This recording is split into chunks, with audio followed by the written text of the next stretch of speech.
Genesis chapter 32. Now, as Jacob went on his way, the angels of God met him.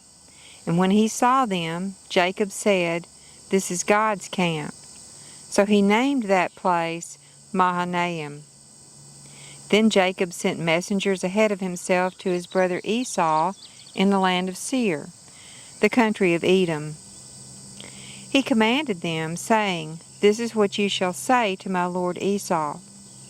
Your servant Jacob says the following: I have resided with Laban and stayed until now, and I have oxen, donkeys, flocks, and male and female servants, and I have sent messengers to tell my lord, so that I may find favor in your sight." And the messengers returned to Jacob, saying, "We came to your brother Esau, and furthermore he is coming to meet you, and 400 men are with him." Then Jacob was greatly afraid and distressed, and he divided the people who were with him, and the flocks, the herds, the camels, into 2 companies. For he said, "If Esau comes to the one company and attacks it, then the company which is left will escape." Then Jacob said, "God of my father Abraham and God of my father Isaac, Lord, who said to me, 'Return to your country and to your relatives, and I will make you prosper,' I am unworthy of all the favor and of all the faithfulness which you have shown to your servant.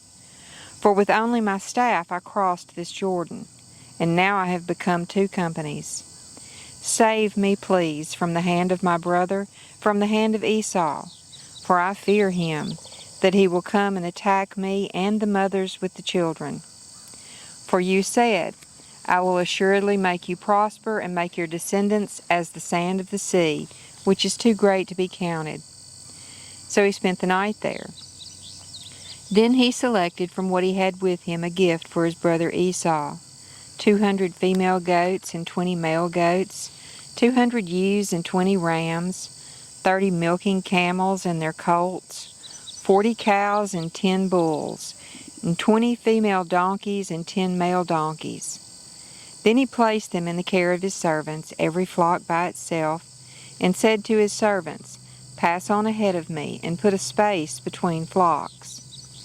And then he commanded the one in front, saying, "When my brother Esau meets you and asks you, saying, 'To whom do you belong, and where are you going, and to whom do these animals in front of you belong?'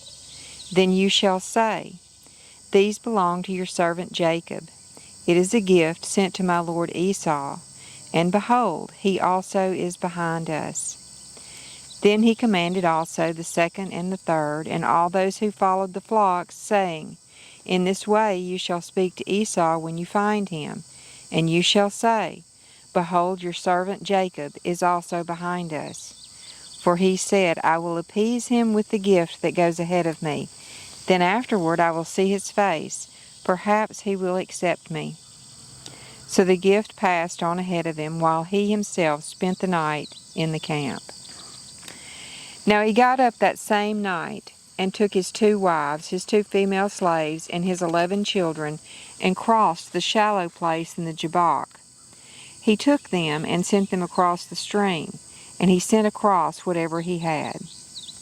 Then Jacob was left alone, and a man wrestled with him until daybreak. When the man saw that he had not prevailed against him, he touched the socket of Jacob's hip. And the socket of Jacob's hip was dislocated while he wrestled with him. Then he said, "Let me go, for the dawn is breaking." But he said, "I will not let you go unless you bless me." So he said to him, "What is your name?" And he said, "Jacob." Then he said, "Your name shall no longer be Jacob, but Israel, for you have contended with God and with men, and have prevailed." And Jacob asked him and said, "Please tell me your name."